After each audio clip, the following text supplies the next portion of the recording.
மதுரை மீனாட்சி அம்மன் கோவிலில் திருக்கல்யாண வைபவம் கோலாகலமாக நடந்தது. இதில் பல்லாயிரக்கணக்கான பக்தர்கள் கலந்து கொண்டனர். உலக பிரசித்தி பெற்ற மதுரை மீனாட்சி அம்மன் கோவிலில் சித்திரை திருவிழா முக்கிய விழாவாக கொண்டாடப்படுகிறது. இந்த ஆண்டு விழாவிற்கான கொடியேற்றம் ஏப்ரல் 7ஆம் தேதி துவங்கியது. இதைத் தொடர்ந்து அம்மனுக்கு பட்டாபிஷேகம் உட்பட பல்வேறு சிறப்பு பூஜைகள் நடைபெற்றன. இதனை அடுத்து முக்கிய நிகழ்ச்சியான திருக்கல்யாணம் ஏப்ரல் 16ஆம் தேதி கோலாகலமாக நடந்தது. வடக்காடி வீதியில் வண்ண மலர்களால் அமைக்கப்பட்டிருந்த மணமேடைக்கு மணமகனாக சொக்கநாதரும் பிரியாவிடையும் மணமகளாக மீனாட்சி அம்மனும் எழுந்தருளினர். திருமணத்திற்காக திருப்பரங்குன்றத்திலிருந்து சுப்பிரமணிய சுவாமியும் தேவயானை மற்றும் பவளக்கனிவாய் பெருமாளும் மணமேடையில் எழுந்தருளினர். பின்னர் மீனாட்சி அம்மன் சார்பில் பிரகாஷ் பட்டரும் சொக்கநாதர் சார்பில் அசோக் பட்டரும் கையில் காப்பு கட்டிக்கொண்டு மாலை மாற்றிக்கொண்டனர். அக்னி வளர்க்கப்பட்டு சிவாச்சாரியர்கள் வேத மந்திரங்கள் முழங்க மீனாட்சி அம்மனுக்கு வைர திருமாங்கல்யம் அணிவிக்கப்பட்டது.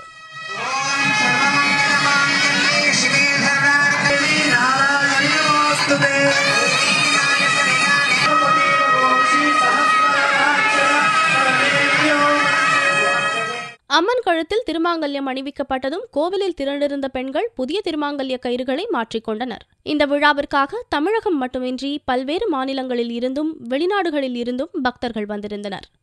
கண்கொள்ளா காட்சி. நாங்க கேரளாவில இருந்து வந்திருக்கோம்.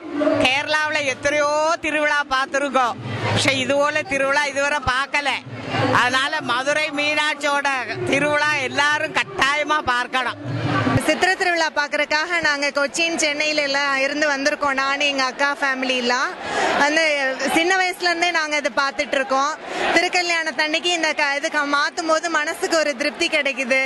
சாமி கயிறு கட்டிக்கிறதுல எங்களுக்கு ஒரு சந்தோஷம் கிடைக்குது. நாங்க ரொம்ப கூட்டமா இருந்து கஷ்டப்பட்டு தான் உள்ள வந்து பார்க்க வந்தோம். வெகு சிறப்பா நல்லபடியா நல்லா நடந்துச்சு.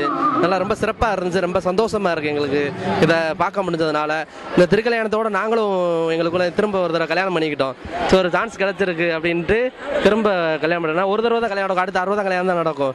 ஆனால் நாங்கள் இங்கே இன்னொரு தடவை என் மனைவிக்கு தாலி கட்டி நல்லா கொண்டாடிக்கிட்டோம். திருக்கல்யாணத்தில் கலந்து கொண்ட ஆயிரக்கணக்கான பக்தர்களுக்கு கோவில் நிர்வாகம் சார்பில் விருந்து அளிக்கப்பட்டது. ஏப்ரல் மாதம் 17ஆம் தேதி காலை திருத்தேரோட்டம் நடைபெறுகிறது.